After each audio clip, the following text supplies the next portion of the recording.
You are listening to the Political Periscope, a weekly podcast brought to you by Radio WNET. Interviews on international politics, security, geopolitics, economy, and more. Every Thursday at 7 p.m.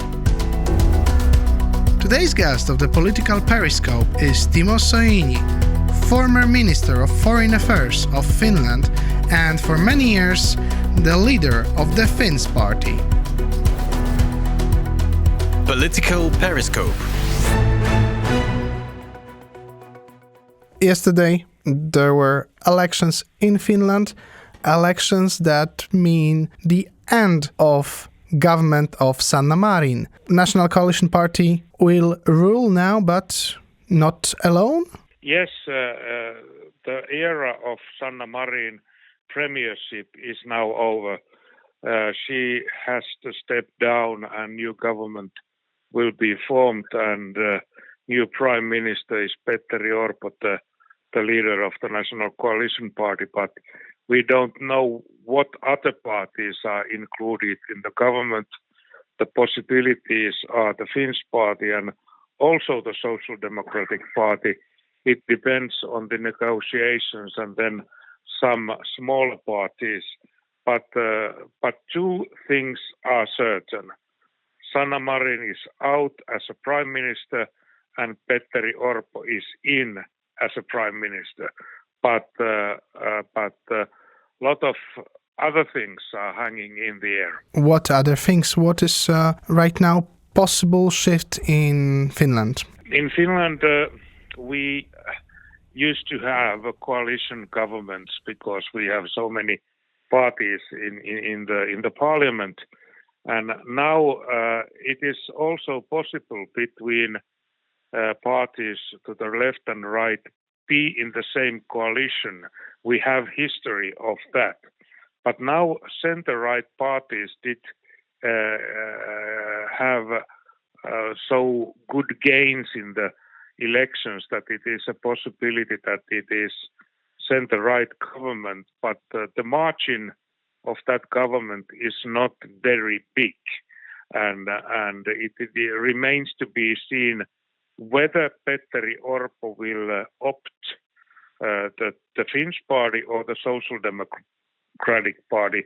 Both of those are possibilities, and the difference of those parties are in economics and are in fiscal policies. But in foreign and security policy-wise, situation is very solid. Finland is being accepted to the NATO. The last barriers, Hungary and Turkey, are now dealt with, and so the security policy will be the same whoever else is in the governments. That is certain. It was actually certain change in Sanna Marin's policy towards NATO because she was more NATO skeptic, I would say. But now, right now, do you think we can even see more engagement in this Euro-Atlantic integration? Yeah, I think so, yeah. It was traditionally, the political left has been very critical to the NATO membership. But when Russia illegally attacked Ukraine, then the Social Democratic Party had a change in opinions, including Prime Minister Marin. So this was a big change, and now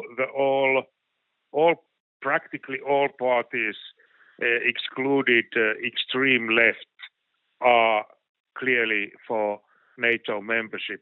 Now the question is, what kind of member Finland would be, and what are the nearest cooperators in the NATO? And Finland and Poland has similar interests. We have this Baltic Sea, which is the home sea of Poland, Baltic countries, Finland, and other Germany, and hopefully Sweden is going to join as well later. this is a matter of utmost importance, and the cooperation with the Baltic Sea countries is very, very important. And I think that whatever the government is in Finland, this is realized and this is respected. And I think that in this sense, we are on the safe and solid ground. But in economic politics and what happens in that, it is going to be much more difficult in Finnish domestic politics. What does this change of government mean for Finns internally? What will change in internal policy? That is for sure that we will not borrow so much money, and there will be also cuts in the social security funding and that kind of thing, because we have been taking and borrowing more money from the market. Our budget has a very big deficit, so that must be balanced, and that will hurt somehow to the people who are dependent on benefits, and this is of course very, very hard to get through, because now the prices of energy, electricity, gasoline, food, interests, and inflation. So that it's a very, very hard puzzle to fix, but it must be gradually done. Otherwise,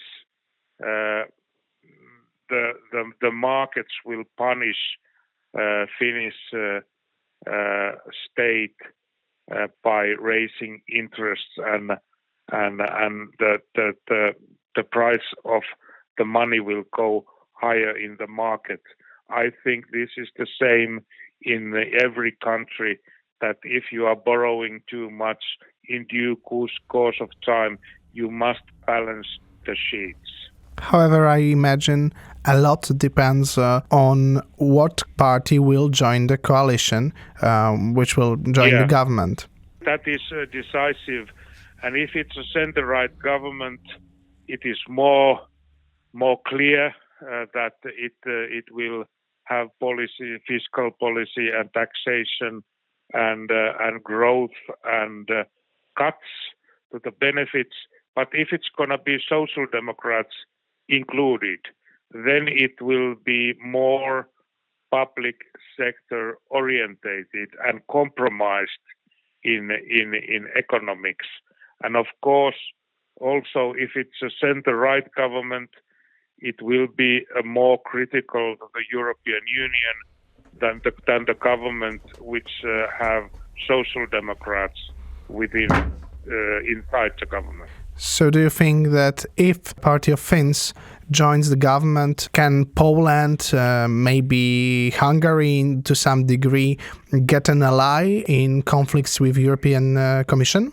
Yeah, you never know. This is very important and very, how would I say, decisive question. What kind of policies will be carried out in European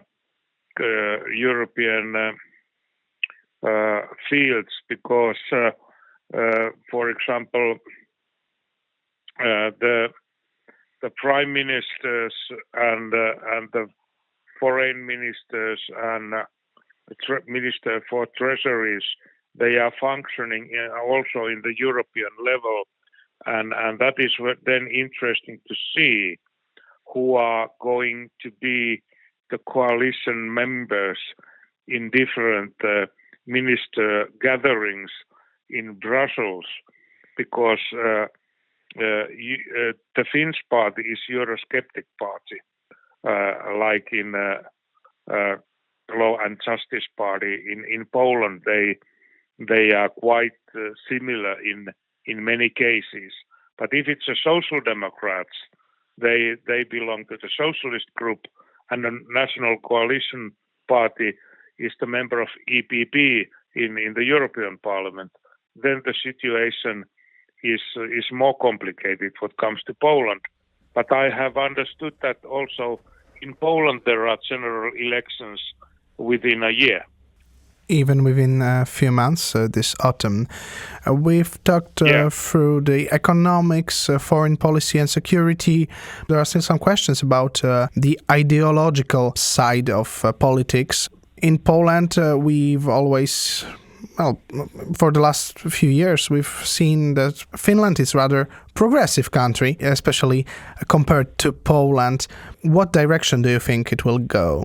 The election result was very big landslide to conservative values, because the Finns party is very value conservative, not old-fashioned, but for example, very family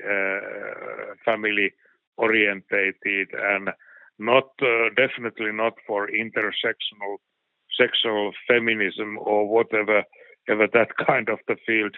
Of course, those National Coalition Party is more flexible, but it is still a center-right party.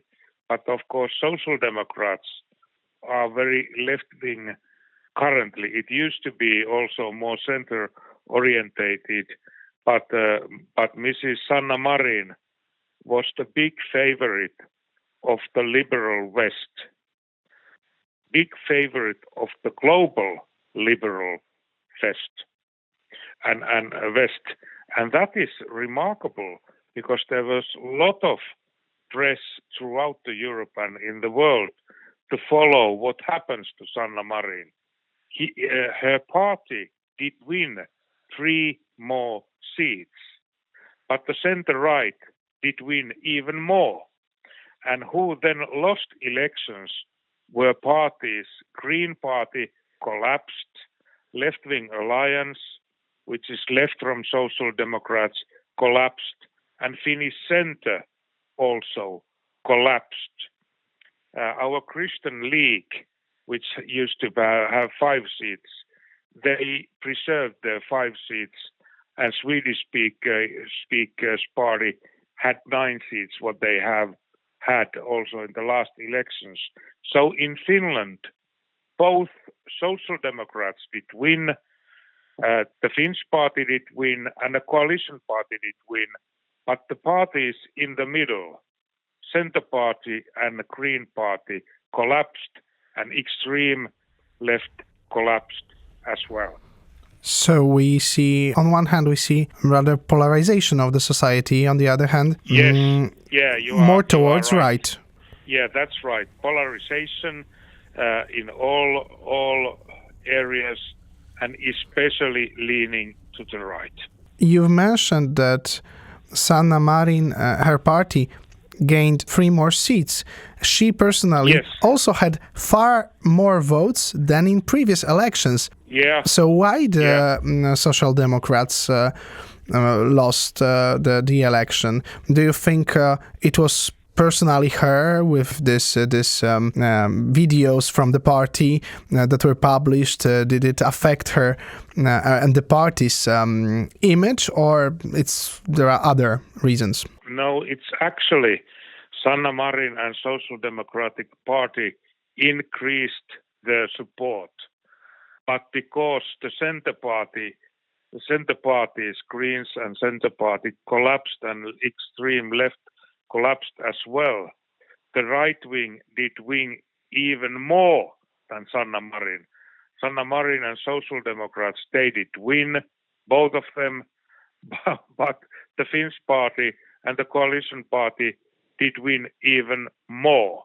And this is now a problem for Sanna Marin. And she got a very high personal amount of votes. And that the Partygate didn't affect to her at all. But the problem is that to the Social Democrats and the left in general in Finland, that the men don't vote the left. So the left is the party for women and female. And if you are too extreme in certain areas what comes to gender, what comes to gay marriages, and what comes to the pride stuff, the men won't vote for them. And left-wingers used to be the plumbers, builders, docks workers, and so that kind of people. There are very few men still left in the left-wing parties because they don't speak about work and growth and salaries. They speak about climate and genderism and equality between sexes and so forth. The original left, which used to be for workers, don't speak for workers anymore. They have these new political agendas which has nothing to do with the growth and jobs. And that is why the men are voting with their legs. They are running to the center and to the right, which speaks for growth and jobs. And ordinary Finnish man, he wants to have a work, he wants to have his holiday, he wants to eat sausage, drink beer, and watch football. How do you think will the change of government affect Polish-Finnish relations? I think that Polish-Finnish relations, they have been good. And in my era, when I was in the cabinet 2015 and 2019, they were very good. I met Mr. Wasikowski and Mr. Saputovich on regular basis. I have met also Mr. Kaczynski personally, and also nowadays, I think the relations, especially if it's gonna be center-right government, will be very good with Poland, and especially what is regarded very high here in Finland is the aid and support the Polish people are giving to Ukraine. That is very highly regarded and appreciated here, and it has improved the Polish picture in the Finnish minds very big way. Thank you very much. Thank you very much, and God bless. This was the Political Periscope. The podcast is released every Thursday at 7 p.m.